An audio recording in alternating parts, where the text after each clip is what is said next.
Hello mga kanggan! Andin na naman tayo para sa ating voiceover. Ari nga at papunta kami dito sa may bilihan ng Egyptian Sweet. Ito yung trending na trending dito sa TikTok na bilaban. At ari nga mo ng aking asawa ang aking binibidyohan. Ayaw niya pang pumarini at sabi niya ano baga naman ang kakainin niya dini. Sabi ko nga ipagbigyan na ako at ari trending din sa TikTok. At ari nga papasok na kami mga kahanggan. At sabi niya nga sa akin ay ako na nga daw ang pumila at mas mahaba ang pila pag sa lalaki. Sabi niya ay dininalaan daw sa babae at kakaunti lang ako na lang daw ang pumila. Ay nakakatuwa nga din at nakita noong staff na ako'y nagbibideo ay sige naman ang kaway. Nakakatuwa lang at very accommodating ang mga staff nila dini. Yan nga pala yung mga menu nila makikita ninyo dyan sa screen. Hintay laang tayo at tayo na ang susunod sa pila. Pagkadaming pagpipilian din mga kahangga. At aringan si kuya ay talaga namang sabi lumapit na kami. At yun namang isa ay sige rin naman ang peace nakakatuwa baga mga staff din. Ikaw ay hindi mangingiwin na mag-video sa kanila. Dahil kahit sila ay natutuwa na sila ay binibidyohan. At ayan nga ang aking asawa ay siya na ang nag-order. At ako naman ay sigilaan naman ang video din. At talaga naman rin si kuyang staff ay may kakulitan ding taglay kaya naman ka na kuya. At aring ang aking asawa ay nakikipagchismisan pa din kay my friend. At aring nga ay binigay na ni kuya yung aming bill at sabi pumunta kami din sa kabilang area at din kukuhanin yung aming mga in-order. At habang naghihintay nga ay nakita ko rin nagsasarap ang mga ice cream. Di nilang din ari sa gilid. At ari naman yung area na parang may mga flakes na ganyan. Tapos yung inilalagay yung may parang cream na yan. Makikita ninyo na lahat ng staff nila na nagpe-prepare ng pagkain ay naka-gloves. Kaya naman thumbs up talaga kayo sa pag-prepare ng mga food ninyo. At ayan nga, tinawag na ang numero namin at excited na si Mr. na kuhanin ang order namin.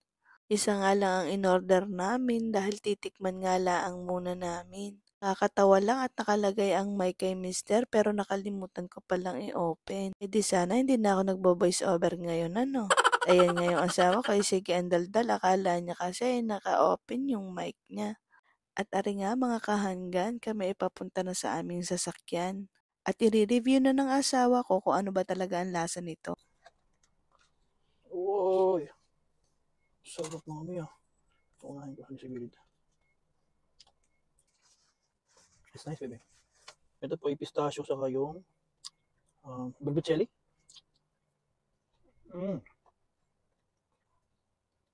Alam ko na bakit mga tao nagkakandaloko-lokong pumila dyan. Hindi siya yung ordinaryong sweets. Hindi. Panalo.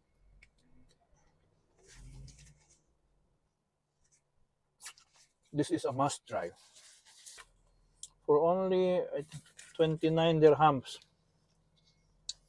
29 dirhams, ganito kalaki yung nabibili nyo sa, ayan, parangalan ng Arabic. Ito yun sa English. Bilaban. Ang gamit nila is pistachio, tapos itong puti is parang cream. Ngayon siya yung nagpapakream eh. Kasi sa kaluman ng side naman may biscoff.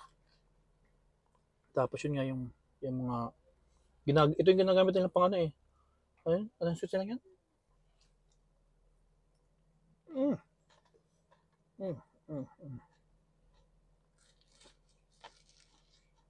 Ano? Tapos recommended lagyan nyo ng padagdagan nyo ng mangga. Ang sarap ng lasa.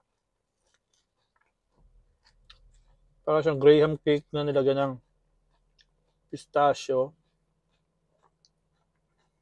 Basta masarap. Ito pong bilaban na tatagpuan nyo dito sa Majas 1, Buhaira Cornish, next to KFC.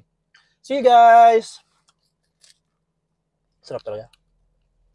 At ayan nga mga kahanggan at narinig nyo nga ang review ng aking asawa. Ay ako nga ay nag-try din ay masasabi ko naman na talaga namang kasarap na ray. Kaya kung kayo ay mahilig sa sweets at gusto niyo ay hindi yung sobrang tamis, ay inyong tikman din aray. At talaga namang sulit nga din naman ang inyong ibabayad din eh. Asya sige mga kahanggan, bye!